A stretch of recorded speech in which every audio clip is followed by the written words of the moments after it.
इस साला पंकजवा का इतना हिम्मत कैसे हो गया रे? इस साला पंकजवा के घर में घुस के मारना है रे। अभी बक्सर कौन कौन चलेगा, कौन कौन ऐसा है जो बक्सर जाएगा? जल्दी बताओ मुझे, बक्सर यहां से कौन कौन जाने वाला है? कौन कौन है जो उस भोसड़ी वाला को जाके दूध चटकर मारेगा? जल्दी आप लोग बताओ।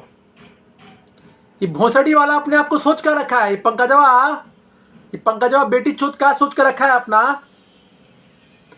आप लोग ये बताओ जल्दी जल्दी कि कौन कौन जाएगा, कौन कौन जाएगा बक्सर?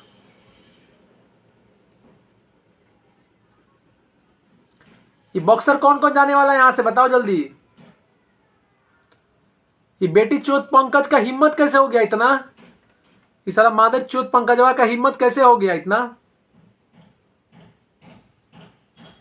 इसका हिम्मत कैसे हो गया इतना कि ये साला गाना गा देगा?